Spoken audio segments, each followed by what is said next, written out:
de Samuel, primer libro de Samuel. Algunos dirán, bueno, ¿por qué en la Biblia hay primera y segunda de Samuel? ¿Por qué no es Samuel? ¿Por qué no es primera de Crónicas y ya está? ¿Por qué hay primera de Crónicas, segunda de Crónicas, primera de Reyes, segunda de Reyes? Bueno, vamos a ver. El tema es que nosotros hoy en día tenemos libros. Y en este libro tenemos 66 libros, dicho sea de paso, pero en aquellos tiempos eran pergaminos, eran rollos, parecidos a los que yo traje de Israel, que tenemos por allí. Entonces los rollos pesan mucho por su contenido, y entonces lo que hacían muchas veces es que ponían varios pergaminos, ¿vale? Porque hay momentos que hay que levantarlos en alto, y por eso un pergamino que contuviera todo el rollo de un libro extenso de la Biblia, pues prácticamente sería imposible levantarlo, ¿no? Por eso muchas veces incluso el libro de los Salmos no es un libro de los Salmos, son 5 libros, que todos se llaman Salmos, los Teilín, pero son 5 libros, porque son muy extensos, ¿se da cuenta? Y nosotros estamos en la primera parte de este pergamino, en primera de Samuel, y la semana pasada vimos cómo el pueblo de Israel se empeñó, y no paró hasta conseguirlo, en tener un rey. Y el título del mensaje de hoy es Saúl, un sueño roto. ¿Lo puede decir conmigo? Saúl, un sueño roto. Quiero que cierres tus ojos un momento, vamos a orar. Vamos a pedirle al Señor que en esta tarde la palabra que voy a compartir con ustedes sea de bendición para todos. Y bueno, me decían hace un rato que hay gente que está viendo el culto, por supuesto en directo, y también Elena, a la cual le mandamos un saludo, que está viendo el culto, con Miriam, con Armandito y seguramente con más gente también. Les mandamos un saludo. Y te damos muchas gracias, Señor, por el privilegio que nos das ahora de abrir tu palabra y estudiarla. Y pedimos, como hemos cantado, que abras nuestros ojos para que podamos descubrir el mensaje que tú tienes para cada uno de nosotros en el día de hoy, Señor. Quita todo estorbo, quita todo impedimento y que podamos disfrutar de esta exposición de tu palabra y que salgamos de aquí fortalecidos, renovados en la fe, y te damos gracias porque sabemos que tu Espíritu Santo va a hablar hoy a nuestras vidas y pedimos que estemos atentos a lo que tú nos quieras compartir. Te lo pedimos todo en el nombre bendito de Jesús. Amén. Primera de Samuel capítulo 13, vamos a estar leyendo unos versículos de este hermoso capítulo. Repito, primera de Samuel, capítulo 13. Vamos a arrancar a partir del versículo 1. Dice así la palabra del Señor. Tome nota y fíjese en los detalles y en los datos que vamos a encontrar en la lectura. Había reinado Saúl ya 1 año, y cuando hubo reinado 2 años sobre Israel, escogió luego a 3,000 hombres de Israel, de los cuales estaban con Saúl 2,000 en Micmas y en el monte de Betel, y 1,000 estaban con Jonatán en Gabaa de Benjamín, y envió al resto del pueblo cada uno a sus tiendas. Jonatán atacó a la guarnición de los filisteos que había en el collado, y lo oyeron los filisteos. E hizo Saúl tocar trompeta por todo el país, diciendo: oigan los hebreos. Y todo Israel oyó que se decía: Saúl ha atacado a la guarnición de los filisteos, y también que Israel se había hecho abominable a los filisteos. Y se juntó el pueblo en pos de Saúl en Gilgal. Entonces los filisteos se juntaron para pelear contra Israel 30,000 carros, 6,000 hombres de a caballo, y pueblo numeroso como la arena que está a la orilla del mar, y subieron y acamparon en Micmas, al oriente de Bet-Aven. Cuando los hombres de Israel vieron que estaban en estrecho, porque el pueblo estaba en aprieto, se escondieron en cuevas, en fosos, en peñascos, en rocas y en cisternas. Y algunos de los hebreos pasaron el Jordán a la tierra de Gad y de Galaad, pero Saúl permanecía aún en Gilgal, y todo el pueblo iba tras él temblando. Versículo 8. Él esperó 7 días conforme al plazo que Samuel le había dicho, pero Samuel no venía a Gilgal y el pueblo se le desertaba. Entonces dijo Saúl: traedme el holocausto y ofrendas de paz, y ofreció el holocausto. Y cuando él acababa de ofrecer el holocausto, y aquí Samuel que venía, y Saúl salió a recibirle para saludarle. Entonces Samuel dijo: ¿qué has hecho? Saúl le respondió: porque vi que el pueblo se me desertaba y que tú no venías dentro del plazo señalado y que los filisteos estaban reunidos en Micmas. Me dije: ahora descenderán los filisteos contra mí a Gilgal, y yo no he implorado el favor de Dios. Me esforcé pues y ofrecí el holocausto. Entonces Samuel le dijo a Saúl: locamente has hecho. No guardaste el mandamiento del Señor tu Dios, que Él te había ordenado. Pues ahora el Señor hubiera confirmado tu reino sobre Israel para siempre. Mas ahora tu reino no será duradero. El Señor se ha buscado un varón conforme a su corazón, al cual el Señor ha designado para que sea príncipe sobre su pueblo, por cuanto tú no has guardado lo que el Señor te mandó. Vamos a parar ahí la lectura, después seguramente leeremos otros textos. En la vida hay leyes que tienen que ver con la física, con la química, con un montón de apartados diferentes de la vida. Y en el mundo espiritual, en el reino espiritual también hay leyes, y tienes que conocerlas, las leyes del reino. Una de las leyes del reino de Dios es que lo que siembras recoges. Esa es una ley incuestionable. Otra ley del reino dice que lo que siembras es lo que cosechas, y cuanto más siembres, más vas a cosechar. Pues hay una ley en el reino que tiene que ver con la bendición y al mismo tiempo con el pecado. ¿Qué viene detrás de una bendición? Otra bendición. Así que cuando tú estás siendo bendecido, prepárate porque vienen más bendiciones todavía a tu vida. Es una ley del reino, es algo incuestionable, de gloria en gloria, de victoria en victoria, de bendición en bendición y de triunfo en triunfo. No lo digo yo, lo dice la Biblia. Pero por otra parte, detrás de un pecado viene otro. Cuando abres la puerta a un pecado, aunque sea desde tu punto de vista pequeño o insignificante, vendrá otro mayor y otro y otro y otro, y al final te terminarás convirtiendo en un esclavo. Desde que hemos empezado a hablar de Primera de Samuel, ustedes han podido comprobar de que el pueblo no levanta cabeza, ni con Samuel ni después con el rey. Porque el problema no estaba en Samuel, el problema estaba en el pueblo. Y el pueblo, utilizando la excusa de que los jueces, es decir, los dos hijos de Samuel, que vivían en Beersheba, en el sur de Israel, que había puesto su padre para que le ayudaran en las labores del ministerio, pues con la excusa de que estaban dando un mal ejemplo y eran un mal testimonio, y además Samuel había envejecido prematuramente, pues van y le presionan y casi le fuerzan a que sí o sí tiene que nombrar a un rey. Pero como vimos la semana pasada, el objetivo no era cumplir con esa parte del libro de Deuteronomio, que decía y dice claramente que algún día Dios pondría un rey en Israel. Por supuesto, era solamente cuestión de tiempo, era solamente cuestión de esperar y que Dios señalara y que Dios indicara quién era y quién no era. Pero ellos se adelantaron, ellos vinieron ya con una idea preconcebida y le dicen a Samuel, independientemente de los argumentos que les acabo de mencionar, dice: es que nosotros queremos ser como los demás. Esa era la razón principal. No es que quieran cumplir con la parte de la Biblia que dice que ustedes tienen que tener algún día un rey, etcétera, sino que queremos ser como los demás. Y cuando uno quiere ser como los demás, porque no tiene su identidad como creyente clara, ese deseo de querer ser como los demás, tarde o temprano te pasa una factura muy elevada. Saúl empezó aparentemente muy bien, no desde el punto de vista de Dios, sino desde el punto de vista del pueblo. Total, ya salimos con la nuestra. Es como el niño que se encapricha con algo y se lo das y ya se tranquiliza. Ya tenían su rey. Pero Saúl, con el paso del tiempo, fue revelando realmente lo que él era. Fíjate, yo estaba pensando y en esto, lo misericordioso, lo paciente que es el Señor, llegó a hartarse de Saúl para cansar a Dios. ¿Cómo tenía que ser este personaje?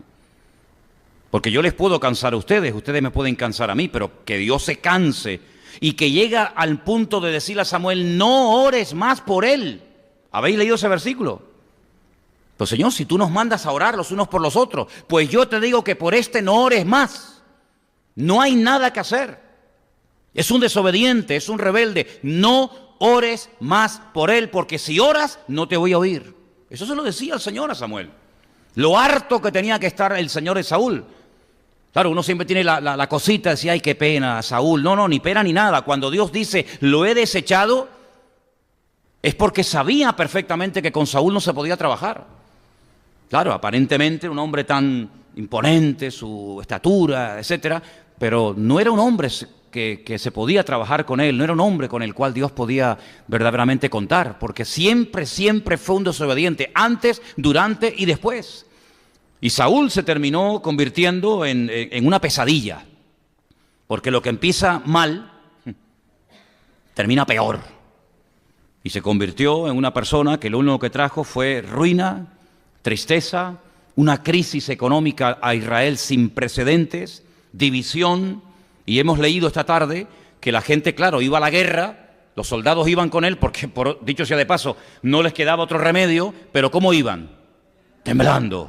Qué diferente, ¿no? Cuando lleguemos y hablemos de David, ¿cómo iba la gente con David? ¿No te has dado cuenta? Yo pensaba estos días, las listas enormes de nombres que se titula Los Valientes de David, conocéis, ¿no? Entonces, bueno, ¿y por qué los llama la Biblia valientes? Bueno, lee lo que hicieron. Cosas impresionantes. Dice que una vez uno iba por el campo y vio, en pleno invierno, había nevado mucho, y vio un león dentro de un foso. Bueno, pues si está el león dentro del foso, déjalo ahí. Déjalo ahí. No, él se metió dentro del foso y lo mató para demostrarle a su rey que era valiente. Y otro se paró un día y él solo peleó contra cientos de enemigos por un pequeño terreno lleno de lentejas. Y otro día David dice, ay, cómo me gustaría beber de ese pozo de agua que está en Belén. ¿Quién me diera a mí un vasito de ese agua? Y se meten 3 de sus soldados en el cuartel de los filisteos que están armados hasta los dientes para traerle un vaso de agua. Sí, era gente que no le tenía miedo a nada ni a nadie. Pero busca en la Biblia la lista de los valientes de Saúl. No la vas a encontrar. No había ni uno había. Preferían irse con David al desierto, a pasar durante un tiempo fatigas y calamidades, que estar con Saúl. Porque Saúl era un hombre inseguro, un hombre desobediente, un hombre que no tenía la gracia de Dios sobre su vida. Y eso es lo que él transmitía. Y la Biblia dice que le seguían con miedo, le seguían temblando. Aquel hombre al final se convirtió en un juguete roto. ¿Quieren rey? Toma rey. Tomen el rey que querían. Al final se arrepintieron toda la vida de haber nombrado a aquel hombre. ¿Y total para qué? Ay, cuando tú te metes en algo que no es de Dios, piénsatelo bien, ¿sabes? ¿Para qué te metes en rollos que no son de Dios? Al final, ¿para qué? ¿Para salir llorando, herido? Tal vez puedes perder dinero, tiempo y hasta la vida. Fíjate lo que te digo, hasta la vida. Fíjate lo loco que era este hombre sin el respaldo de Dios. Claro, cuando uno tiene el respaldo de Dios, te metes por la pared. No hay nada que te detenga. Pero cuando tú no tienes la bendición de Dios sobre tu vida, ándate con ojo, no te metas en camisas de 11 varas. Porque por eso yo leí esta tarde este capítulo, porque dice la Biblia que al principio, cuando van a la guerra y se cuentan los soldados que tiene uno y que tiene otro, en el versículo 2 dice que Saúl tenía 3.000 soldados. Escogió luego 3.000 hombres de Israel. Se llevó a 2.000 con él. Y a su hijo Jonatán le dice, tú llévate 1.000. Bueno, 3.000 hombres son un montón de gente, sí, pero espérate un momento. Vete al versículo 5 y dice, los filisteos se juntaron para pelear contra Israel. Y dice, ¿cuántos eran? 30.000 carros, 6.000 hombres de a caballo y pueblo numeroso como la arena que está a la orilla del mar. ¿Y a ti cómo se te ocurre ir con 3.000 personas a pelear contra los filisteos que vienen 30.000 en carros de combate? Miles de soldados y una multitud que no se puede contar. ¿No habéis leído la lectura, no habéis prestado atención a la lectura esta tarde? Dice que cuando un rey ve que le van a atacar, lo que tiene es que sentarse y ser honesto consigo mismo y decir, espérate un momento, vamos a ver, ¿cuántos somos? 10.000. Bien. ¿Cuántos soldados son los que nos vienen a atacar? 20.000. Bueno, pues hijo, tú verás lo que haces. Si tú crees que con 10.000 le puedes plantar cara a los que vienen contra ti con el doble, pues tú verás. Pero si no, llega a un acuerdo con él ríndete, manda mensajeros para que no termines perdiendo tú y todos tus soldados la vida. Este no lo hace, este ni consulta. ¿Ustedes ven que consultó con el Señor? ¿Ustedes ven que dice, bueno, vamos a orar para ver si tengo que ir a la guerra o no? David cada vez que iba a la batalla siempre consultaba previamente con el Señor. Señor, ¿voy o me quedo? ¿Les ataco o me quedo en casa? Saúl nunca consultó con Dios. Y así le fue, y así terminó. Se lanza a la batalla con 3.000 soldados, vienen miles de soldados contra él, pero él no piensa en eso. Una desproporción tremenda. Aquí muestra que no tiene sabiduría, ni tiene la capacidad estratégica de organizar una batalla, porque es verdad que una vez 300 campesinos fueron a pelear contra una multitud de soldados, ¿se acuerdan cuando Gedeón? Pero el Señor le dijo que hiciera esa batalla. Y cuando el Señor te dice que hagas una batalla, aunque seas tú contra 1.000.000, no tengas miedo. Pero cuando tú te metes en negocios, cuando tú te metes en historias donde Dios no te ha dicho que te metas, ten mucho cuidado. Pero hay un problema peor todavía. No es que eran pocos en comparación con los muchos que le venían a atacar, sino que dice más adelante, mira por ejemplo lo que dice más adelante en el versículo 7. Algunos de los hebreos pasaron el Jordán a la tierra de Gad y de Galaad, pero Saúl permanecía aún en Gilgal y todo el pueblo iba atrás de él temblando. Si no solamente eran pocos, sino que encima tenían miedo. Porque si somos pocos, pero estamos unidos y somos valientes, pues bueno, el Señor nos podrá utilizar de alguna manera. Pero si somos pocos y encima estamos muertos de miedo, pues ¿qué futuro tenemos? Ninguno. Pero fíjate que más adelante, si seguimos leyendo, dice que cuando él estaba esperando a Samuel que viniera para presentar el sacrificio y orar por él, versículo 8, espera 7 días, porque Samuel le dijo, espérame 7 días, pero él veía que el pueblo se le iba, presenta el sacrificio y más adelante, cuando Samuel dice, bueno, ¿cuántos han quedado en este tiempo de espera? La Biblia nos enseña que le quedaron 600 hombres, versículo 15. Levantándose Samuel, subió a Gilgal, a Gabaa y Benjamín, y Saúl contó a la gente que se hallaba con él, 600 hombres. 2.400 soldados se mandaron a mudar. Si con 3.000 no podías, ahora con 600, menos todavía. Cada vez tiene menos gente, cada vez tiene menos soldados, porque él no les infunde valentía. Es una temeridad seguir a este personaje. Es un disparate ponerse bajo la cobertura espiritual de este tipo. Es un loco. Es una persona que va a llevar al país a la ruina. Como hay algunos hoy en día políticos por el mundo que están llevando a sus países a la ruina. No solamente ellos se van, sino que están llevando a miles a la ruina. Pero es que hay algo peor todavía. Fíjate lo que dice, por ejemplo, más adelante, en el versículo 19, no lo habíamos leído, pero presta atención. En toda la tierra de Israel no se hallaba herrero. No había ni un herrero en todo el país.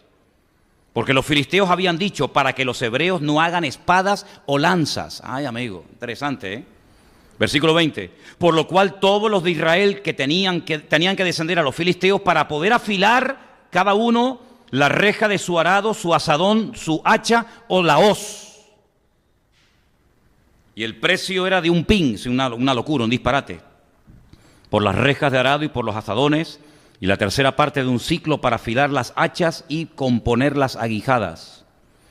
Así aconteció, escucha, que en el día de la batalla no se halló espada ni lanza en ninguno del pueblo que estaba con Saúl y Jonatán, excepto Saúl y Jonatán su hijo, que las tenían. Pocos, asustados, divididos y desarmados. Bueno, una de dos, o este hombre tiene una fe impresionante que le va a dar una lección al mundo de cómo se puede hacer una batalla solamente con el respaldo divino, o es un loco que no sabe dónde se ha metido. Lamentablemente es la segunda postura, la segunda opinión. Es una persona que no sabe dónde se está metiendo, es una persona que lo que va a traer es ruina. No te juntes con gente que no tiene la bendición de Dios. Escúchame bien lo que te digo, apúntame eso ahí. Hay gente que no tiene la bendición de Dios en su vida. Están llenos de deudas, de problemas, de enfermedades, de líos, de que si el marido, que si la mujer, que si me duele aquí. No te juntes con gente así, mija. Júntate con gente que te pueda bendecir. ¿Por qué la gente iba a donde estaba Cristo? Porque Cristo era una persona que sanaba a los enfermos, que echaba fuera a los endemoniados, una persona que transmitía esperanza. Pero ¿para qué te vas a juntar con una persona que está peor que tú? ¿Para qué te vas a juntar con un criticón, con un deprimido, con un amargado? ¿Para qué? Para que corras el peligro de que puedas terminar perdiendo lo poco o lo mucho que tú dices que tienes. Júntate con alguien que te pueda bendecir. No tiene el mundo un refrán que dice, y ustedes lo saben mejor que yo, el que a buen árbol se arrima, buena sombra le cobija, ¿no? Pues la Biblia dice, anda con sabios y sabio serás. ¿Cómo es tu vida? Pues claro, yo no fui a la iglesia porque me convenció a mí ningún pastor. Es que a mí no me interesaba nada de ustedes, ni Biblia, ni pastores, ni nada. A mí lo que me llamó la atención es que yo vi gente que entraba destrozada y salía bendecida. Pero claro, si usted me dice que es cristiano y su vida es un desastre, ¿yo para qué quiero ser cristiano? Si usted está todo el día deprimido, amargado, con problemas, con follones, que la hija no sé qué, que el marido se le fue con otra, que me duele la espalda, que me duele no sé qué, digo, ¿y ese es tu Dios? ¿Eso es lo que te da a ti tu Dios? Pues quédate con tu Dios, hombre. Yo quiero ir de gloria en gloria y de victoria en victoria y de bendición en bendición. Y por eso me convertí a Cristo. Porque en Cristo esa es la vida que usted tiene que llevar. Y si no la estás llevando, tu vida algo le está pasando, mijo. Porque claro que uno puede tener problemas y luchas y dificultades. Usted ve, por ejemplo, la vida de David. Usted ve, por ejemplo, la vida de Pablo. Usted ve la vida de Job y dice, madre mía, es que tenían problemas. Pero espérate, no es lo mismo, no es lo mismo cuando uno está pasando por pruebas permitidas y enviadas por el Señor que pruebas que tú te has buscado y te has metido por tu mala cabeza. No me vengan a mí con rollo. Hay gente que le va mal en la vida, pero no porque Dios los esté probando, sino por la mala cabeza que tienes, por la vida que estás llevando de desorden y de pecado delante del Señor. Y entonces dice la Biblia que cuando el Señor manda pruebas, en la prueba hay gozo. Las pruebas que me manda el Señor. Leí esta semana una ilustración muy interesante. Dos personas llevaban un cajón muy pesado. Uno iba cantando y sonriendo. El otro quejándose y diciendo todo tipo de barbaridades.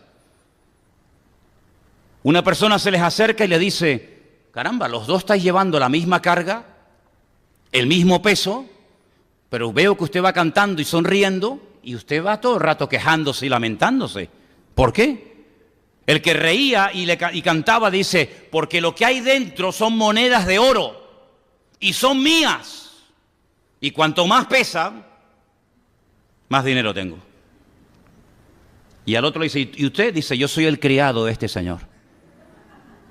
Nada de lo que llevo es mío. Por eso me lamento y me quejo. ¿Te das cuenta? Cuando Dios te manda una prueba, hay gozo en la prueba. Tengo aquí una pequeña lista de cosas que usted puede aprender en la prueba o tener en cuenta. Primero, Dios te va a ayudar. Cuando estés pasando una prueba, si Dios te la mandó, no por tu mala cabeza, cuidado. Si Dios te mandó una prueba, Dios te va a ayudar, te va a dar la fuerza, te va a ayudar para que te goces. Dice, tener por sumo gozo cuando os halléis en diversas pruebas, ¿sí o no? Lo dice Santiago, tener sumo gozo cuando os halléis en diversas pruebas. El texto original dice pruebas de diversos colores. ¿Y qué tiene que ver esto con las pruebas, con los colores? Porque tiene que ver con las capas de las ovejas y de las cabras que se mataban en el templo. No todas eran blancas, no todas eran negras. Había algunas que tenían 2 o 3 colores, eran salpicadas. Y Santiago dice, así como en el templo se pueden presentar animales de diferentes capas, las pruebas de la vida no siempre vienen igual. Pueden venir de un lado, pueden venir de otro, pero cuando Dios las manda, Dios te da la ayuda y te da el gozo para que tú digas, gloria a Dios, aunque Dios me mate, lo seguiré adorando. Como decía aquel hombre en la Biblia, ¿verdad? Este hombre se llamaba Job. La segunda cosa, cuando una prueba es de Dios, tú tienes paz. Yo te pregunto, ¿tú tienes paz? Porque la paz se contagia, ¿tú sabías eso? Tú acércate a una persona que está bien en Dios y aunque tú no le digas nada, te transmite algo tú. Tú acércate a una persona que está mal y dentro de ti dices, Dios mío, quítamela de en medio. Porque se transmite el mal rollo. Pero cuando una prueba es de Dios, tienes paz en tu corazón. No entiendo nada, esa es una de las características de una prueba enviada por Dios. No entiendo nada, no sé por qué me está pasando esta hora, pero si mi Dios es tan bueno y creo que lo es y es justo conmigo, tengo una paz, aunque estoy en medio de un huracán que ni te imaginas tú. ¿No estaban aquellos dos en la cárcel cantando lleno de gozo y de paz? ¿Por qué? Porque era algo que el Señor había permitido. Pero cuando algo no te lo ha mandado Dios, sino que tú te has metido en follones por tu culpa y por tu mala cabeza, estás amargado, te estás todo el día quejando, le estás echando la culpa al diablo, a Dios, a la iglesia, al pastor, a los hermanos, al marido, a la esposa, a todo el mundo menos a ti. Una tercera cosa que aprendemos cuando estamos pasando por pruebas de Dios es que esas pruebas te acercan a Él. Dios no te manda una prueba para machacarte, para hundirte, sino para que te acerques más a Él. Ese es el objetivo final de la prueba. Acercarte al Señor, conocerle, darte cuenta que si estoy enfermo, Él me puede sanar. Porque si nunca estoy enfermo, ¿cómo sé que Dios sana a los enfermos? Yo estuve una vez enfermo y yo sé que Dios sana, porque yo estuve enfermo y Dios me sanó. ¿Cómo sé que Dios liberta? Porque yo cuando me convertí, fui a la iglesia primera vez, yo llevaba 4 demonios dentro de mí. Algunos dirán, yo no creo en eso, ahí me da igual lo que usted crea. Yo sé que yo tenía 4 demonios en mi vida y me atormentaron durante años y me tenían destruido. Pero yo sé que Dios salva. ¿Por qué? Porque a mí me salvó. Y yo sé que Dios sana porque a mí me sanó. Y yo sé que Dios liberta porque los demonios se me fueron de mi vida y nunca más volvieron. Entonces cuando Dios te manda una prueba es para enseñarte algo, para que te acerques a Él. Te va a fortalecer. Cuarta lección que aprendemos de las pruebas, te va a fortalecer. Vas a estar en la prueba y después de la prueba fortalecido en el Señor. Vas a estar mejor que antes. Y finalmente te va a enseñar cosas importantes, porque las cosas que se aprenden con lágrimas y sufriendo no se olvidan nunca en la vida, nunca en la vida. Lo que te hace llorar, lo que te hace reír te olvida, pero lo que te ha hecho sufrir y pasarlo mal, eso no se olvida nunca. Por eso estas cinco cosas, Dios no me ayuda, Dios me dará su paz, el Señor me acerca a Él, Él me fortalecerá y me enseñará cosas grandes y ocultas que yo no conozco, es la clave para saber si estoy metido en una prueba que Dios ha mandado a mi vida o yo me he metido en camisas de 11 varas. Por eso, hermanos queridos, este hombre Saúl fue una pérdida de tiempo. Quieren rey, toman rey, pero ustedes que lo han pedido, al final se van a terminar hartando de él. Y terminó la gente agobiada. Con Saúl, la gente terminó agobiada. La gente, dice la Biblia, que se iban a una cueva enorme que se llama la cueva de Adulán, entristecidos, endeudados, deprimidos. ¿Por qué? Porque allí había un joven pastor que no tenía nada que ofrecerles, pero estar al lado de David era una delicia. Se vivía y se estaba mucho mejor al lado de David en una cueva que en un palacio viviendo con el rey Saúl. ¿Qué te parece? ¿Sabes que su hijo Jonatán, llegó a decir que su padre era un problema nacional? Primera de Samuel 14:29. Dice así la palabra. Jonatán dijo, mi padre ha turbado el país. Mi padre es el que ha traído la ruina a este país. El propio hijo, no es un enemigo el que está hablando, es su propio hijo, el príncipe de Israel, Jonatán, reconoce que el país está tan mal, la gente está tan hundida por culpa de su propio padre. Ahora, lo que me llama la atención es que el rey que el Señor iba a poner, que era David, el que tenía que haber sido el primero y no el segundo, no era perfecto, ¿verdad? David no era una persona perfecta. ¿Hay alguna persona perfecta esta tarde aquí entre nosotros? Pues no. Hay 2 versículos en la Biblia que nos dice lo que sí es perfecto. Escucha este versículo, Salmo 19:7. Escucha bien. La ley de Jehová es perfecta, convierte el alma. El testimonio de Jehová es fiel. La palabra de Dios es perfecta, dígalo conmigo. La palabra de Dios es perfecta, no le falta nada, no hay que quitarle ni hay que añadirle. Es perfecta. La Biblia es perfecta. La mires como la mires. Es un libro perfecto. Por eso es el único libro que lo puedes estar leyendo 50 años todos los días y no te cansa y no te aburre. Cómprate un libro Cuando se salieron los libros estos del Harry Potter, ¿os acordáis? Toda la gente venga a leer los libros. ¿Quién lee los libros de Harry Potter hoy en día? Nadie. ¿Tú serías capaz de leerte 50 años seguidos todos los días el Quijote? ¿Quién se lee el tocho ese? Yo creo que ni Cervantes se lo leyó. Todos los libros aburren, toda la literatura es cansina. Termina diciendo, no, ya lo leí, ya lo sé. El famoso libro Los Miserables, ¿os acordáis? El Conde de Montecristo. Sí, léetelo todos los días durante 50 años. ¿Quién se lee eso? La Biblia la puedes leer por la tarde, por la mañana, por la noche, todos los días de tu vida y siempre tiene algo nuevo. Estaba sacando cuentas el otro día. Yo salí de la escuela bíblica el 31 de mayo de 1981. ¿Cuántos años hace que estoy en el ministerio? 31 de mayo de 1981 me gradué. Estuve un año en la mili y quité ese año. ¿Cuánto he estado en el ministerio? 37 años predicando todas las semanas la palabra de Dios. ¿Y no te cansa? No, al contrario. Ahora es cuando recién estoy comenzando a descubrir cosas de la Biblia. Ahora es cuando estoy diciendo, madre mía, ahora estoy descubriendo esto y aquello. ¿Qué te parece? Claro, no voy a durar otros 37 años, yo creo, ¿no? Pero no aburre la Biblia, es perfecta. Y hay otra cosa que también es perfecta. Romanos 12:2. ¿Qué dice? Sonia, por favor. No os conforméis a este siglo, sino transformaos por medio de la renovación de vuestro entendimiento, para que comprobéis cuál sea la buena voluntad de Dios, agradable y perfecta. La voluntad de Dios es perfecta. ¿Cuántos lo creen? Pero David no era perfecto, pero era el hombre que Dios quería que fuera el rey de Israel. Tenía defectos, claro, por supuesto, pero Dios también iba a tratar con él. Y a través de él Dios iba a tratar con el pueblo. Pero es que David, a pesar de que tenía problemas como todos los seres humanos tenemos, era un hombre moldeable, era un hombre que se podía usar, era un hombre que estaba dispuesto a ser tratado, cambiado, moldeado, etc. Pero es que Saúl era imposible. Le decías una cosa y hacía todo lo contrario. Y luego se justificaba, nunca pedía perdón, nunca reconocía que había pecado. Incluso proyectaba, le echaba la culpa a los demás, diciendo, no, yo no soy, es que el pueblo, es que yo no fui, es que fue fulanito. ¿Cómo se puede trabajar con un hombre así? Por eso el Señor lo descartó, lo desechó. ¿Pero cuándo lo descartó? A los 20 años de estar como rey. No, que va, fíjate. Mira lo que dice, por ejemplo, estamos en 1 Samuel, ¿verdad? Seguimos en 1 Samuel, en el año segundo de su reinado, ¿sí?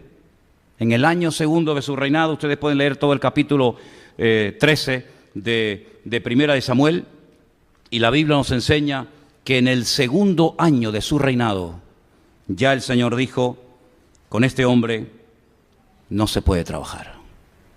No hace falta mucho tiempo para descubrir una persona, ¿te das cuenta de eso? No hace falta mucho tiempo, y para Dios imagínate, ¿no? No hace falta mucho tiempo para darnos cuenta de que Saúl era un peligro como persona. Era una bomba de tiempo. Y al final, ¿sabes cómo terminó Saúl? Suicidándose. Se quitó la vida. A mí no me da ninguna pena que Saúl se haya quitado la vida. Tú te lo buscaste, allá tú. A mí lo que me da mucha pena es que gente inocente, como por ejemplo Jonatán, que era una buena persona, el día que mataron a su padre, también lo mataron a él. Pero días antes, si tú te das cuenta, había hecho un pacto con David, su íntimo amigo. Dice que salen al campo y Jonatán reconoce que él no va a ser el rey. Eso es un acto de humildad tremendo, ¿eh? Si mi padre es el rey, cuando él muera yo seré el siguiente rey. Pero él es honesto, él sabe que él no va a ser el rey de Israel, porque el que Dios ha escogido es a su íntimo amigo David. ¿Y qué es lo que hacen sus íntimos amigos en el campo? Pues dice la Biblia que Jonatán se quita su escudo, se quita su espada, se quita sus ropas reales de príncipe de Israel y se las da a su amigo David. Y David se quita sus ropas de pastor y viste Jonatán como un pastor y viste a David como un príncipe. Y dice que hicieron un pacto. Dice que cortaron, se cortaron y se unieron las sangres y se prometieron fidelidad hasta la muerte. Dice, yo sé que cuando tú seas rey, yo seré el segundo en el reino, yo seré tu mano derecha, ten misericordia de mi descendencia. Pero la Biblia nos enseña que Jonatán también murió. Y a David le dolió muchísimo en el alma, en el corazón, cuando su amigo Jonatán muere y comienza a pegar gritos y a decir: Jonatán, Jonatán, amigo mío, que tu amor me fue más dulce que el de las mismas mujeres, ¿verdad? Y es una tragedia, ¿no? Pero David era un hombre de palabra. David había hecho un pacto con este amigo de él, al cual amaba. Y dice la Biblia que años más tarde, cuando él ya es rey de Israel, y él dice: oye, ¿hay algún superviviente? ¿Queda alguien con vida de la casa de Saúl o todos han muerto? Y le dicen: no, hay un tal Mefiboset que vive en Lo-Dabar. Lo en hebreo es no, Dabar es palabra. Un lugar donde no hay palabra, donde no hay futuro, donde no hay esperanza. Vive en Lo-Dabar. Y dice: llámenlo. Y cuando viene no puede caminar porque dice que está lisiado de los pies porque cuando era niño cayó. Qué triste es cuando uno cae y después no sabe levantarse, ¿verdad? Porque hay algunos que se han caído y gloria a Dios se han levantado, pero hay otros que se han caído y todavía no han aprendido a levantarse. Pues en la vida la grandeza no está en la caída, sino cómo uno se levanta, ¿verdad? En el nombre del Señor. Y seguramente Mefiboset venía asustado, muerto de miedo, porque pensaba que David pues iba a matarlo a él. Pero dice la Biblia que le dice: siéntate a la mesa y todos los días de tu vida comerás conmigo en la mesa, comerás como un rey. Yo cuidaré de ti y todas las tierras que eran de tu padre yo te las devolveré. Y le da un futuro y le da una esperanza. ¿Te das cuenta? ¿Te das cuenta? Anda con sabios y sabio serás, dice Proverbios en la Biblia. Es decir, con Saúl, ¿qué había? Muerte, crisis, pobreza, miseria, un desastre. Sin embargo, con David había presente y había futuro. Y hoy en día es exactamente igual. Claro, los nombres han cambiado, los lugares han cambiado, pero dime, ¿cómo te va a ti la vida? Dime, ¿qué tienes hoy a ti que sea atractivo para nosotros? Dime, si tuvieras la oportunidad de subir aquí arriba y decir: bueno, yo tengo en mi vida esto y aquello, y es lo mejor que he encontrado. ¿Saben, hermanos? La cruda realidad es que la gente está tan vacía, pero tan vacía, que no tienen nada que ofrecer. Yo oigo las conversaciones de los que se juntan aquí en el bar. Tuvieron que volver a abrir este bar de aquí al lado el domingo porque los hombres no sabían lo que hacer un domingo a la tarde. ¡Qué tristeza no saber qué hacer! Tener que disfrazarme y hacer el idiota y tener que estar toda la santa noche sin dormir y llegar borracho vomitando por las calles para decir que me he divertido. Pero tengo que llegar a eso para poder decir: me va de miedo la vida. ¿Pero qué de miedo te va la vida? No tienes trabajo, no tienes ropa, no tienes nada. Estás totalmente hundido. Sin embargo, cuando uno viene al Señor Jesucristo, el Señor te transforma. Lo primero que te cambia es tu lamento en baile, dice la Biblia. Eso es lo que dice la Biblia. El Señor te libera de complejos, de ataduras, de miedos, de preocupaciones. Vives en paz, duermes en paz, compartes la paz del Señor. El bien y la misericordia te seguirán todos los días de tu vida, dice la Biblia. Todo te sienta bien. Hay que yo garbanzo no porque me sientan mal. Lechuga no. Cuando estás en Cristo todo te sienta bien, todo te gusta. ¿Sí o no? Todo te gusta. La noche me encanta, el día me encanta, el frío una pasada, el verano mejor todavía. Al monte, a la playa, con bicho, sin bicho. Te gozas de la vida. No tienes que tener 50 cosas para sentirte a gusto, sino que, como me ha pasado a mí, durmiendo en un coche con un polvorón, muchas veces viajando por la península, con un polvorón y sin un duro en el bolsillo, durmiendo en el coche con la nieve fuera de mi coche, el más feliz del mundo, porque estaba sirviendo al Señor. Pero sin embargo ves a gente que tiene y no tienen nada. Son tan pobres que lo único que tienen son cosas y dinero. Sin embargo, el creyente, el que ha nacido de nuevo, su vida es una aventura. No hay 2 días iguales, no hay aburrimiento. Yo no entiendo cómo hay gente que se aburre. Claro, por eso pecan tanto, porque como están aburridos tienen tiempo para pecar. Yo es que no tengo tiempo para pecar. No tengo tiempo para pecar. David, cuando tuvo tiempo para pecar, mira cómo pecó. Pero cuando tú estás ocupado en las cosas del Señor, cuando estás llevando un estudio de la palabra sistemático en tu vida, cuando estás metido en las cosas del Señor, caerán a tu lado 1000, 10.000 a tu diestra, pero tú tienes una bendición del Señor permanentemente de noche y de día. Qué tremendo cuando fui el año pasado a Galicia de vacaciones y me fui por un mercadillo donde había, un montón de hermanos que estaban allí buscándose la vida, vendiendo sus cosas, y me acercaba a un puesto y le preguntaba: ¿qué, hermano, cómo estás? Y me decía: aquí tirando, no sé lo que significa. Me iba a otro puesto. ¿Qué, hermano, cómo está? Uy, fatal, está la cosa chuchada, está la cosa muy mal. Bueno. Me iba a otro puesto. ¿Qué tal, cómo está? Uy, tengo la artrosis, y tengo además un lumbago, una ciática. Buah. Me iba a otro puesto y yo digo, pero estos son los cristianos. Estos son los hijos del Rey de Reyes y Señor de los Señores. Claro, después por la tarde yo fui al culto a predicarles a esos. Saqué la metralleta. ¡Ay, amigo! Saqué la metralleta en el púlpito y lo hice un desastre allá adentro. Digo, si yo fuera mundano, si yo fuera uno del mundo, en vez de vuestro hermano en Cristo, yo no me convertía a vuestro Cristo, ni a vuestra religión, ni a vuestra Biblia en la vida, porque dais pena. Y después todos con el pescadito detrás del coche. El pescadito lo tienes que poner, es allí un tiburón lo que tienes que poner allí. Menos pegatinas, menos pescadito y más vida práctica, hermano. ¿Y saben lo que le pasó a Israel? Que por precipitarse cometieron equivocaciones terribles y al final las terminaron pagando muy dura, muy caramente. Y por eso yo te pregunto a ti esta tarde, los pasos que tú estás dando, ¿con quién consultas? No, yo con la almohada, sí, pues te voy a responder la almohada, sí, te voy a responder la almohada a ti. ¿Con quién consultas? ¿A quién le hablas, Señor? ¿Qué hago? ¿Sigo con esto o lo corto ya? ¿Me voy o me quedo? Claro, si tú no consultas con nadie, mijo, después no te enfades con Dios, después no te enfades con la vida, después no te enfades con las circunstancias. Consulta con el Señor. David era un hombre de guerra, sabía que tenía una unción sobrenatural para ir a la guerra, pero nunca fue a la guerra, ahí a la aventura, sino que decía, Señor, ¿voy o no voy a la guerra? Consultar con el Señor. Saúl nunca lo hizo. Un día, leyendo, me viene a Samuel, fíjate tú, es que, mira, cuando uno está mal, todo lo que hace sale mal.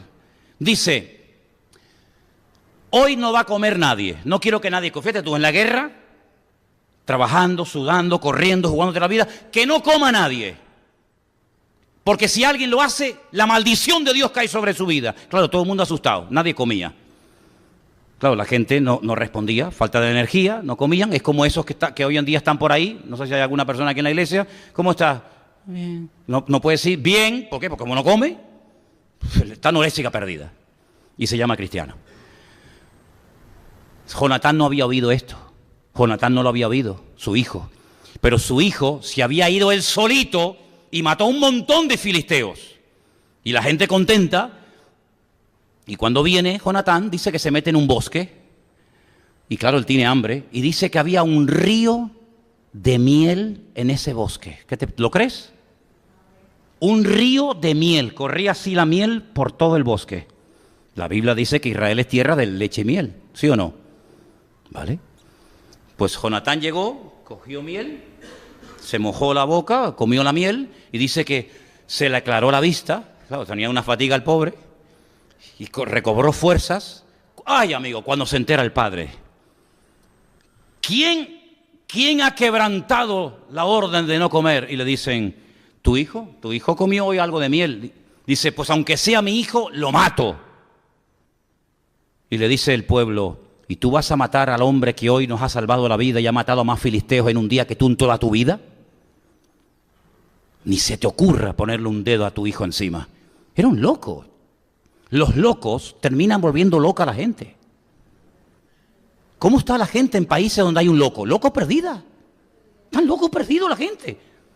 Están locos. ¿Por qué? Pues están bajo la cobertura de un loco. Y lo que hay que hacer es orar para que Dios se los lleve. Ay, hermano, yo oraba para que se convirtiera. Si no se han convertido no es porque no les hayan evangelizado, sino porque se resisten al evangelio. Y si no se convierten a las buenas, Señor, llévatelo. Y no es la primera vez que ocurre eso en la Biblia. Ay, si hubieran orado así en Cuba hace muchos años, no hubieran tenido 50 años al Barbas. Si estuvieran orando así en esta línea los cristianos en Venezuela, hace muchos años que este sinvergüenza ya se hubiera marchado y no tendría el pueblo muerto de hambre. Porque a esta gente se le ha evangelizado y a esta gente se le ha hablado del Señor y esta gente sabe quién es Cristo y sabe quiénes son los evangélicos y sabe lo que es una Biblia y saben todo, pero no quieren convertirse porque han endurecido sus corazones. Y el Señor dice en su palabra que cuando te hablan y tú te endureces, el Señor te cauteriza la conciencia para que ya, como Faraón, ya no tienes oportunidad ni para el arrepentimiento, amigo. Ese es lo peor que le puede pasar a una persona. Ya ni convertirte te vas a convertir. Y por eso cuando Saúl se muere, cuando Saúl se quita la vida, el pueblo cobra aliento y dice, por fin se nos quitó este cáncer de encima. Y se acabó y empezó el pueblo una era, una etapa nueva de frescura, de alegría. Mira lo primero que hace David, trae el arca. ¿Tú crees que Saúl preguntó alguna vez dónde estaba el arca? A él no le importaba dónde estaba el arca del Señor. David le enseña al pueblo a danzar. Comienza a fabricar un montón de instrumentos musicales que no existían, pero oraba, Dios le daba sabiduría e inventó un montón de instrumentos musicales de cuerda, de viento, de percusión, que hasta el día de hoy se usan en Israel. La famosa arpa de David, por ejemplo. Un hombre que trajo alegría, trajo un renuevo. Y eso es lo que tenemos que buscar en el Señor. Yo he ido a muchas reuniones de pastores y claro, yo cuando llegaba a muchas de esas reuniones, yo oía hablar a los pastores y yo decía, Dios, pues me habré equivocado yo de profesión o de reunión. Porque empezaban, no, tenemos muchos problemas, muchas dificultades, que no sé qué, que la dureza, que las pruebas, que esto, que aquello y el otro. No, y yo decía, pues yo estoy disfrutando de la vida. Porque poder servir al Señor, claro que hay luchas y dificultades, pero es que en esas luchas y dificultades yo veo la mano de Dios. Si no son pruebas que vienen para hundirte y para amargarte. Si tú eres un cristiano, dice la Biblia que el gozo del Señor es tu fortaleza, ¿sí o no? ¿Tenemos un mensaje que darle al mundo, sí o no? Pues hermanos, pues el mejor mensaje que podemos dar es con tu vida y con tu testimonio. Porque mira, una de las cosas importantes de un creyente es que no depende de nada, ni de nadie. ¿Sabes lo bonito que es decir, yo me levanto por la mañana y no dependo de nada, ni de nadie, para funcionar, sino que soy libre? Claro, eso no significa de que después de la siesta te quieras echar el cortadito, ¿no? Ya eso es una costumbre que uno ya tiene como forma parte de la esencia de uno, ¿no? Pero si no hay cortadito no pasa nada, no pasa nada. Y puedes dormir en una cama con una almohada así, en el suelo, de pie, en un coche. ¿Por qué? Porque si el Señor está conmigo, yo cuando oro, yo siempre oro, todas las noches. No eso de 4 esquinitas, no, esa no, ya no la hago esa. En paz me acostaré y asimismo dormiré, porque solo tú, Señor, me haces vivir confiado. Y le digo al Señor, Señor, que cada hora que duerma valga por 2. Me levanto como una lechuga, fresco. ¿Qué tal has dormido? Yo de maravilla. No tengo problemas de insomnio ni de esas vainas, nada. Ahora tú imagínate que yo como cristiano, manías persecutorias, complejos, pastillas para comer, pastillas para no comer, pastillas para levantarme, pastillas para acostarme, pastillas para los nervios, pastillas para no tanto nervio, pastillas para... Dice, bueno, pero una pregunta, ¿tu Dios dónde está, mijo? ¿Dónde está tu Dios? Pues quiero decirles algo, que muchos cristianos viven así. Muchos cristianos viven así. Pero en Cristo una de las cosas más hermosas que hay es que usted puede ser libre, completamente libre. Y Saúl nunca fue un hombre libre. Saúl era un hombre que tenía un serio problema. Cuidado con esto que le voy a decir ahora. Era un acomplejado y era un celoso. Ay, mi madre. Cuando usted junta a un acomplejado con un celoso en una misma persona, eso es la Tercera Guerra Mundial. Era un acomplejado porque un día David se fue a la guerra, mató a un gigante, que tuvo el favor que hizo a nivel nacional David. Saúl muerto de miedo, pero David va y lo mata. Y las chicas, claro, tú sabes, la chica David, guapetón, rubio, hermoso, acaba de matar a un gigante, trae un cabezón así en la mano. Las chicas con David se volvieron locas. Y dijeron, Saúl hirió a 1000, pero David a los 10.000. Como echándole piropos, ¿no? A David, ¿no? Y entonces el otro, Saúl, se puso celoso. Y le dice, nada más falta que le den el reino. Es decir, tú ni vas a la guerra porque eres un cobarde. Y encima este muchacho se juega la vida, te salva la vida, le corta la cabeza al enemigo y encima te enfadas con él y lo criticas. ¿Qué comenzó a hacer Saúl a partir de ese día? A perseguir a David con la intención de matarlo. Un acomplejado, celoso. Y los celos son muy peligrosos porque te hacen ver cosas que no existen. ¿Usted sabía eso? Persona celosa te dice, ¿con quién hablabas? ¿Yo? Con nadie. ¿Cómo que no? Si yo te vi. ¿Qué me vas a ver si estaba todo el día metido en la habitación? No, pues yo te vi. ¿Y qué le dije? Bueno, mira, eso es horroroso. Eso es terrible, de verdad. Eso parece, Señor, o te lo llevas o te lo mando. De verdad, ¿eh? Terrible, terrible. ¿Tú te crees que un rey que tiene que matar a filisteos, que tiene que darle buena vida a la gente, que tiene que tener la frontera segura, que tiene muchas responsabilidades, todo su empeño durante años y años fue matar a David? Y luego era un falso, porque era un falso. Le dice un día a David, mira, yo quiero que tú seas familia mía, quiero que seas mi yerno. Y David le dice, ¿yo?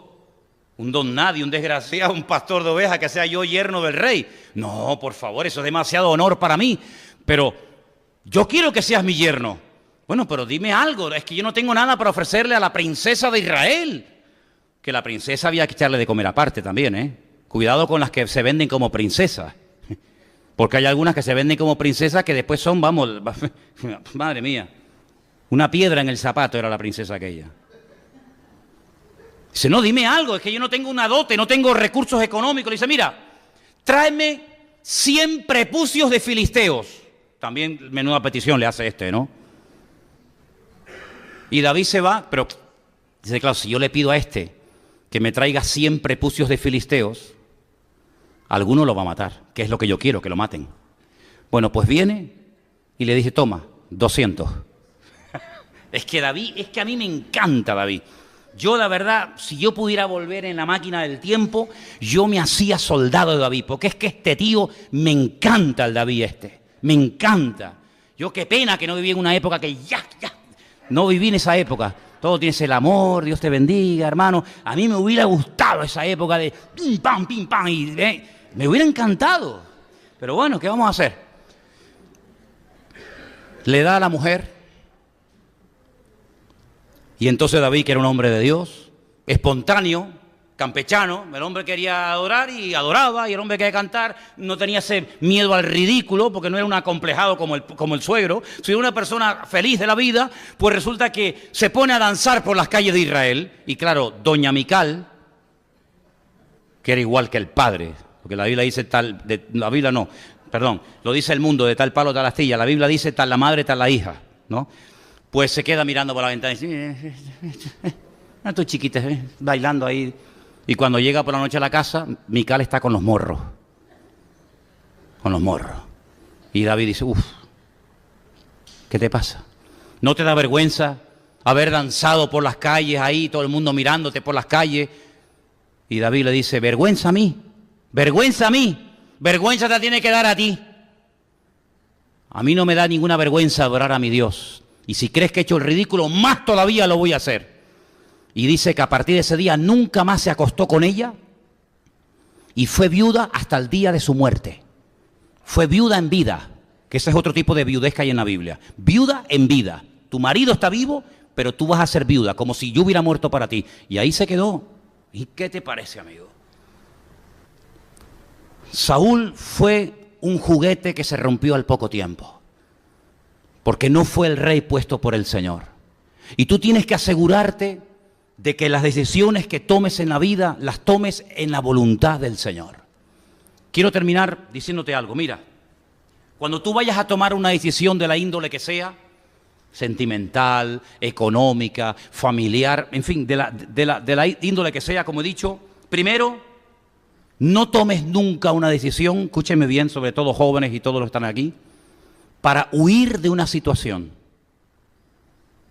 ¿Qué quieres decir con huir de una situación? Quiero decir que a veces he visto gente que se ha casado, chicos o chicas, para huir de una situación familiar que no soportan más. Un padre tirano, una situación familiar terrible, y entonces dice, mira, yo me voy a casar con que es feito, no es muy allá, no, pero bueno, me manda a mudar de aquí. Y al año, a los 2 años, a los 3 meses, aquello fue una ruina, porque fue una decisión tomada en la carne. Entonces no tomes decisiones para huir, ¿sabes? No, espérate. No tienes que huir, tienes que obedecer lo que te dice el Señor. Así que nunca tomes decisiones para, mira, me están ofreciendo un trabajo en no sé qué sitio y claro, aquí estoy hecho polvo, no tengo nada, estoy fatal, venga, me voy para allá. Pero espérate un momento, que dice la Biblia que más vale bocado seco y en paz con la bendición de Dios que casa llena de provisión donde no está la bendición de Dios. ¿A ti quién te ha dicho que te vayas allí que te van a pagar 10.000 euros por mes? ¿Quién te ha dicho? No, es que aquí estoy en paro, pero ¿quién te ha dicho que tienes que ir allí? ¿Te lo ha dicho el Señor? No. Entonces, ¿cómo se te ocurre a ti ir? ¿Cómo se te ocurre a ti ir? Si dice la Biblia que ahora Él es mi rey, Él es mi cabeza, Él es mi autoridad, ¿cómo voy? Ahora aquí, ahora compro, ahora vendo, cuando más bien deberíamos decir, si el Señor quiere, haremos esto o lo otro. Luego, no huyas de situaciones, por muy bonitas que vengan las ofertas, ¿sabes? Por muy bonitas que vengan. Me acuerdo cuando vino a hablar conmigo el Partido Popular para ofrecerme un puesto. Sí. Claro, yo nunca he entendido cómo hay pastores que dejan el ministerio por meterse en la política. Nunca lo he entendido. Que dejen la política por servir al Señor ahora mismo. Pero dejar yo, embajador de Cristo, mi ministerio y mi llamado, para meterme en... ¿Estamos locos o qué? A Billy Graham le ofrecieron hace años ser candidato republicano para la presidencia de Estados Unidos. Y este hombre, este gran varón de Dios, dijo, ¿yo dejar de predicar el evangelio para ser presidente de los Estados Unidos? ¡Ni loco! Fíjate lo que le ofrecían. Así que no tomes decisiones para huir de una situación difícil, apretada económicamente. No tomes esas decisiones así porque te vas a equivocar. Segundo lugar, cuando estés enfadado o enfadada, porque ustedes también se enfadan, porque el enfado de algunos hombres dura media hora, las mujeres 20 años después te dicen, ¿pero qué te pasa? ¿Qué me pasa? Encima me preguntas qué me pasa. No sé, ¿qué te pasa? No sé. ¿Qué quiere? ¿Tú no te acuerdas que en el año 1800... Si no se acuerda ni dónde dejó la llave, se va a acordar de lo que le está diciendo hace 20 años, el tarado. No tomes decisiones cuando estás enfadado. Nunca. Porque te vas a equivocar.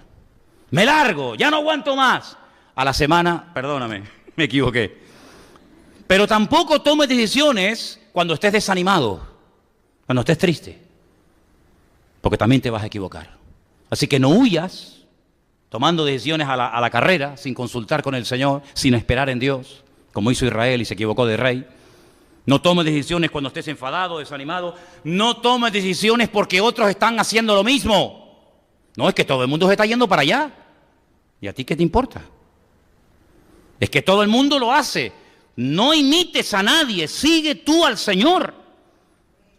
¿Se acuerdan ustedes cuando yo les comenté el detalle en la vida de Isaac, el hijo del patriarca Abraham? Hay un momento en el que él como ganadero, no hay pasto, no hay nada, no hay futuro para su rebaño, se le van a morir. Y entonces él dice, bueno, yo voy a hacer lo que hizo mi padre. Mi padre, que era un gran hombre de Dios, se fue a Egipto, porque yo no sé cómo es, pero en Egipto siempre hay agua, tú. En Egipto siempre hay trabajo.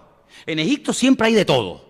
La tierra de Canaán, sequía, miseria, guerra, los amorreos, los filisteos, pero en Egipto siempre hay de todo. Y mi padre se fue allí.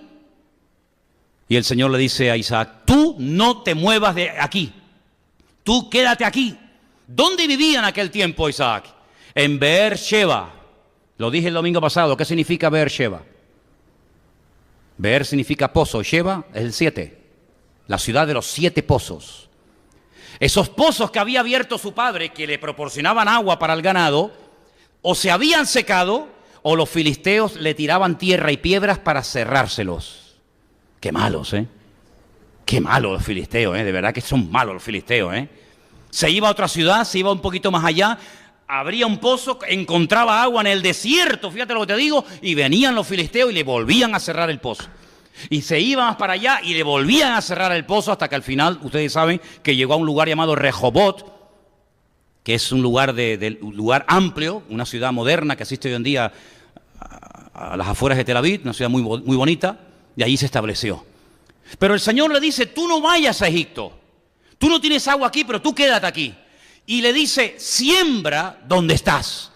Claro, los que no conocen aquello dicen, bueno, será una tierra fértil. ¿Qué tierra fértil? Si Beerseba es un desierto, 50 grados a la sombra, allí no hay agua, allí no hay nada. Allí si echas una semilla se te quema.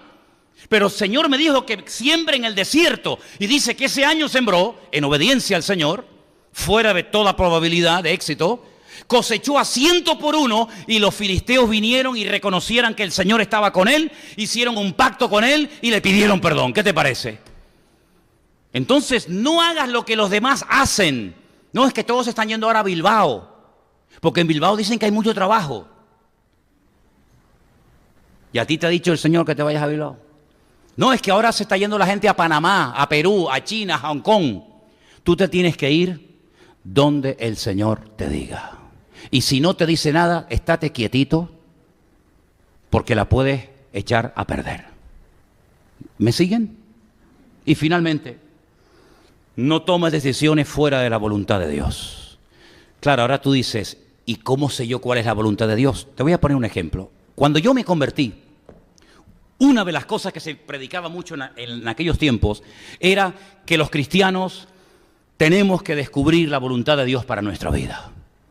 Y entonces yo continuamente preguntaba, pero bueno, ¿y cómo puedo yo saber la voluntad de Dios? Y me decían, orando. Y yo, como era muy quisquilloso, le decía, vamos a ver, en un partido de fútbol yo veo que en un equipo hay gente que sale y se santigua y oran. Y el otro equipo hay algunos que también se santiguan y oran. ¿A quién le da la victoria al Señor si los dos han orado? Claro, fíjate los ejemplos que yo le ponía a los pastores en aquel tiempo. Una vez me dijo un pastor, Manolo, me tienes ya podrido. Me tienes ya harto con tus preguntas. Digo, bueno, es que yo hasta que no me den una respuesta yo no paro. Y entonces, andando el tiempo, llega un pastor y me dice, tengo un regalo para ti. Digo, ¿cuál es? Dice, toma, léete este libro. Yo desde que me convertí leía libros y libros y libros, pero ese en especial se llamaba Si un día lo pueden conseguir, es un libro muy antiguo, cristiano. Si pueden conseguir ese libro, cómprenlo. Si vas a la casa de un hermano y lo ves, quítaselo y después le dices que se lo cogiste de prestado. Se llama 3 señales seguras. Es portada azul. 3 señales seguras. Se basa en lo siguiente. Dice que en una parte de Italia había un puerto que era muy peligroso entrar con el barco. No hay problema. Y resulta de que los barcos encallaban porque no sabían entrar bien al puerto y tocaba y rompía el casco y se hundían. A alguien se le ocurrió poner en la punta del muelle 3 farolas, así, en línea. Y los del puerto le decían a los que querían atracar en ese puerto que cuando fueran a atracar, si veían 3 farolas no alineadas, que ni se les ocurriera entrar con el barco porque se la iban a pegar. ¿Me explico? ¿Qué tenían que hacer? Ver las 3 luces como si fuera una sola, así, alineadas. Si usted las ve así, 1, 2 y 3, o 1, 2 y 3, no entres porque te la vas a pegar. Tienes que ver las 3 luces así, en línea, como si fueran una. Y basándose en eso, que era verdad, el autor de este libro dice, hay 3 cosas en la vida de todo creyente que tienen que estar siempre alineadas para que usted pueda decir, yo estoy en la voluntad de Dios. ¿Y no vale con 2? No, 3. ¿Cuántos quieren saber esas 3 cosas cuáles son? Vengan el domingo que viene y se las digo. ¿Qué hacemos? Venga, dígame otra. No. Vale, vamos, ya vamos. Los veo animados. Decía que la primera señal, la primera prueba de que estás en la voluntad de Dios es ¿qué dice sobre lo que quieres hacer la Biblia? Porque claro, tú puedes sentir, yo tengo que matar a aquel. Y el Señor dice, no matarás. Entonces no puede ser. O yo tengo, ¿qué dice la Biblia? ¿Lo prohíbe? ¿Lo permite? ¿Es correcto? ¿No es incorrecto? Primeramente hay que ir a la palabra, al manual. No toques ese botón. Y vas y lo tocas. Bien, la Biblia no dice nada en contra de esto. ¿Qué más? Segundo, la paz en tu corazón. ¿A qué me refiero cuando digo paz en el corazón? ¿Cómo te sientes? Porque puede ser que tú digas, oye, lo que yo estoy haciendo o quiero hacer, Dios no me lo prohíbe, pero yo no me siento a gusto, ¿eh? Es como cuando Pablo dice, yo quise ir a predicar a un sitio, pero no tuve paz en mi espíritu. Sentía que no era el momento para ir a predicar aquí, sino era el momento para ir a predicar allá. Entonces, bueno, no está mal el hacer esto, porque la Biblia nos dice, eso no se puede hacer, pero yo no me siento a gusto, ¿sabes? No me siento cómodo. Bueno, entonces tranquila, si no tienes paz, aunque la Biblia no te lo prohíbe, no hagas nada. Y la tercera cosa es muy importante, las circunstancias. Te voy a poner un ejemplo. Imagínate, ¿se acuerdan cuando yo les decía que en la iglesia en la que yo me convertí había un amigo mío, un joven, que estaba loco por una chica de la iglesia, pero que la chica no le hacía ni caso? ¿Es bíblico que un hombre o una mujer se enamore uno de otro? Es bíblico, es correcto, es ley de vida, ¿no? Me llega una vez una hermana y dice, hermano, tenemos que hablar, tengo un problema con mi hijo. Digo, ¿qué pasó ahora? Dice, que se enamoró de una chica. Digo, oh, gloria a Dios, hermana. Dice, pero ¿cómo dice? Yo pensaba que me iba a decir que se había enamorado de un chico.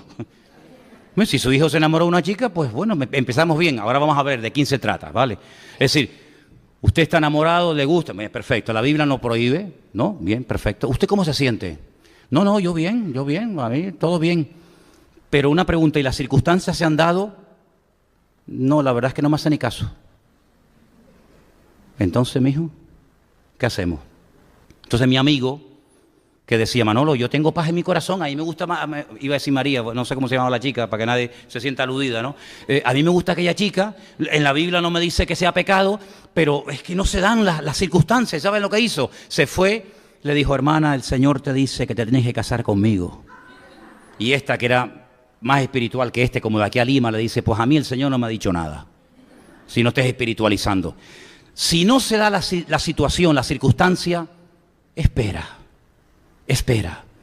Señor, yo he orado para comprar esta casa. Tu palabra no me prohíbe el que yo me compre una casa para mi familia. Tengo paz, yo creo que podríamos ser felices y esta casita está bien, está cerca de la iglesia o lo que sea, lo que más, pero no tengo el dinero. Entonces, mijo, ¿la vas a comprar con la paz de tu corazón la casa? ¿La vas a comprar con fe, con amor y esperanza y vida eterna? Tendrás que tener el dinero. Si no se da el dinero, puede ser que tengas el dinero, pero no tienes paz en tu corazón. Dice, oye, la podría comprar, pero no sé por qué. No sé, entro a la casa y hay algo raro. Pues entonces, si no tienes paz en tu corazón, si las circunstancias no se dan y si la palabra no te avala, no te muevas. Yo lo he puesto en práctica. Yo lo he puesto en práctica en mi vida. Y te voy a poner un ejemplo y termino. No sé si Elena me está viendo todavía, pero cuando yo era soldado, un miércoles por la tarde yo salía a dar un paseo. Y paseé por un paseo marítimo allí en Cádiz, y cuando paso por una iglesia ponía Iglesia Evangélica Bautista. Y yo en mi vida había entrado en una iglesia bautista. Yo me había criado en otro contexto. Y yo dije, voy a entrar a ver cómo es una iglesia bautista. Claro, a mí me sonaba Juan el Bautista, y yo decía, no, Bautista, pero a Juan el Bautista le cortaron la cabeza. ¿Qué harán allá adentro? Entonces yo entré a la iglesia bautista, pero con ojo, a ver, ¿no? Y cuando llegué, hice un recorrido así, una panorámica, hice un plano así general, y entonces vi una chiquita, que yo dije, oye, mira las bautistas, están guapas las bautistas. Las bautistas están guapas. Las demás no, las demás eran, de verdad, que el Señor las bendiga, ¿no? Pero... no, es más, te soy sincero. Pero esta chiquita bautista, digo, oye, mira qué cosita tan interesante. Me voy a hacer bautista, tú. Termina el culto, los jóvenes van a dar una vuelta y me dicen, ¿quieres dar un paseo? Digo, sí, claro, ahora mismo. Y yo me fui con los bautistas. Yo me puse al lado de la bautista. No, me voy a sentar al lado del presbiteriano, mira tú. Y entonces yo le dije, qué bien, ¿de dónde eres? No, de Galicia. Digo, qué bien, mira, yo también soy muy lejos, de Canarias. Mira tú por dónde nos venimos a conocer en Cádiz. Mira las vueltas que da la vida, ¿no? Y entonces llego el domingo otra vez a la iglesia. Yo para ir al culto. Llega para ver el culto. Y a la bautista. Por la mañana era la escuela dominical y nos dividían por clase. Y ella cuenta que cuando estábamos sentados en el banco, ella estaba sentada al lado mío, dice ella, si no pregúntele para que vea, que cuando yo leí, dice que el banco vibró. Y ella dijo, ¿qué voz tiene este chico? Y ¿te diste cuenta? Salimos otra vez a pasear y le pedí el teléfono. Fíjate tú, claro, pero sin WhatsApp, cuidado. No existía WhatsApp y tú dices, ¿cómo? ¿No existía WhatsApp? No, es que el WhatsApp no siempre... Bueno, un día te lo explicaré. El teléfono una cosa se daba vuelta, se daba así. Ustedes no saben lo que estoy hablando. Bueno, pues el Facebook, eso, ni el que creó el Facebook había nacido.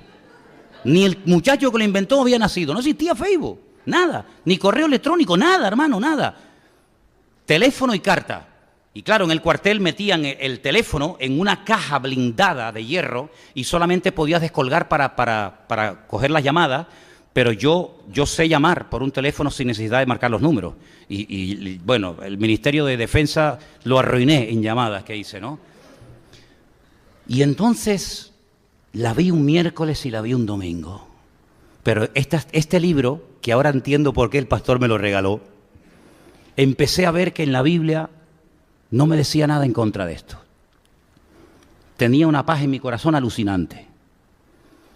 Pero las circunstancias no se daban. Ella vivía en Galicia, yo estaba en Cádiz, me iba para Canarias. Y entonces oramos al Señor, pusimos una serie de pruebas y le pedí que se casara conmigo. Jamás en mi vida le puse un dedo encima a Elena en los 7 meses que estuvimos por carta y por teléfono. Dejó su casa, su iglesia, su familia, su tierra, absolutamente todo, para venirse a Tenerife a casar con uno que no conocía de nada, que dice que era pastor, hasta el día de hoy. Creo que este año hemos hecho 35 años. ¿Siempre he acertado? No, que va, he metido muchas veces la pata, en muchos aspectos. Pero ¿sabes qué? Si tú quieres hacer la voluntad de Dios, no te precipites. Espera en el Señor, porque mira por precipitarse cómo terminó Saúl, quitándose la vida. Cómo terminó el pobrecito Jonatán y sus hermanos, quitándose la vida. El país arruinado, en crisis. ¿Por qué nos cuesta tanto a los cristianos esperar en el Señor, hermanos? ¿Por qué? Es que no nos fiamos de Dios. ¿No nos ha demostrado ya fehacientemente el Señor que uno se puede fiar de Dios? Ya sé que por ahí hay un versículo, yo sé que ustedes saben muchos versículos. Maldito el hombre que confía en el hombre. Sí, yo también me lo sé. Pero también te recuerdo que hay uno que dice, más bienaventurado el varón que confía en el Señor su Dios. Y yo les quiero decir esta noche para concluir que confiemos en Dios. Que no seamos como Israel, que venga la carrera y ahora, sino esperemos en el Señor. Porque aunque David no era perfecto, era el hombre escogido por Dios. Y ese era el que Dios tenía preparado. Lo que pasa es que era muy jovencito. Dios lo estaba preparando. Y cuando nosotros somos capaces de fiarnos de Dios y esperar en el Señor siempre, siempre te dará lo mejor. ¿Cuántos dicen amén? Claro, vendrán pruebas y dificultades. Cuidado, esto no es un camino de rosa, que no hay dificultades. Pero cuando una prueba viene y el Señor está en la barca, gloria a Dios. Yo prefiero en una barca en tormenta, pero donde el Señor va conmigo, que ir en un barco de lujo, en un crucero, en un mar maravilloso, en calma, donde no va la presencia del Señor. Vamos a orar, hermanos, por favor. Cierre sus ojos ahí donde está. Recuerde esta palabra, por favor. No pongas como rey de tu vida cualquiera. No te juntes con personas que no tienen nada que ofrecerte. Es más, apártate y huye de personas que, llamándose hermanos, dice la Biblia, no llevan una vida coherente, alineada con el Señor. Pablo no dijo, no, tienen que huir. No, Pablo dijo, lo que les dije es que no se junten con personas que, llamándose cristianos, llevan una vida desordenada. Con esas personas no te juntes porque van a pensar que todos somos iguales y nada más lejos de la realidad. Nada más lejos de la realidad. El Señor nos tiene que dar mucha luz y sabiduría y pedirle al Señor que nos ilumine para no tomar decisiones equivocadas. Y para que al final aquellos sueños que teníamos tan bonitos y aquellas ideas tan maravillosas se terminan convirtiendo en una pesadilla, perdiendo tiempo y energías y dinero, al final para nada, para volver otra vez a empezar de cero. Otra herida más, otra cicatriz más. ¿Qué necesidad tenemos de eso, hermano? Bueno, si aprendiéramos a base de palos, pues bueno, gloria a Dios, pero es que a veces ni así aprendemos. Entonces vayamos a los principios de la Escritura, vayamos a la palabra y en la palabra vamos a encontrar siempre la línea que tenemos que seguir en esta vida. Cierra tus ojos ahí donde estás y si tienes que tomar una decisión importante, Si estás en una encrucijada y no sabes qué hacer, no sabes qué camino elegir, pídele esta noche al Señor: Señor, ayúdame. Estoy cansado de sufrir, estoy cansado de equivocarme. Mira a Saúl cómo terminó, quitándose la vida. ¿Cuántos terminan quitándose la vida? ¿Por qué? Porque están hartos. Mi padre me abandonó, mi madre me abandonó, el novio, la novia, el trabajo, hasta el perro se me murió, caramba. ¿Esa es la vida que tú quieres llevar? Por favor, Dios quiere que tú sonrías y que seas feliz y que ayudes a otros y que tengas paz en el corazón y no seas un amargado. ¿Por qué no tengo que emborracharme en carnavales? ¿Por qué? Porque no me hace falta. ¿Y por qué no me drogo? Porque no tengo dinero. Si quiero me lo puedo hacer, pero no me interesa. Porque he probado mucha basura y ninguna me ha llenado. Solamente me ha llamado el poder de Dios. Estoy solo, podía esta semana. ¡Hala, el desmadre! No, para nada. Porque con Cristo lo tengo todo. Sin Cristo no tengo nada. Tómate en serio tu relación con el Señor, hombre. Tómate en serio. Si no te vas a tomar en serio tu relación con el Señor, no vengas más. ¿Para qué vienes? ¿Para qué vienes? ¿Para perder el tiempo? Tómate en serio tu relación con el Señor. Como dice el Señor, pon tu mano en el arado y pon en una balanza. A ver, ¿qué tengo? Esto y esto. A ver. Y ya verás que como el Señor no hay nada. Yo enterré a mi padre, ¿sabe? Yo prediqué en el funeral de mi padre. Y cuando yo me despedí de mi padre, la última vez que lo vi ya en la caja, le dije: papá, hasta pronto. Nos volveremos a ver en la otra vida, porque Él fue el que me trajo a mí a la iglesia. Él fue el que me trajo a mí al Señor. Y yo tuve el honor y el privilegio de predicar en el funeral de mi propio padre. Pero no fue una tragedia, sino fue un hasta pronto. El Señor ha decidido que tú llegues primero que yo, pero espérame que ya llego. Espérame que ya voy para allá. Así que pon tu mano en el arado. Confía en Dios, que el Señor tiene lo mejor para tu vida. Ayúdanos, Señor, a tener en cuenta estos principios, estas enseñanzas, esta palabra. Que tú seas lo primero y más importante en nuestra vida, Dios mío. No queremos tomar decisiones precipitadas en la carne, fuera de la voluntad de Dios, del tiempo de Dios. Ayúdanos a confiar y a esperar en ti, Señor. Recibe toda la gloria, toda la honra, mi Dios, en el nombre de tu amado Hijo Jesús. Amén. Amén. Nos ponemos de pie, hermanos, en esta noche, por favor.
there by the window frame?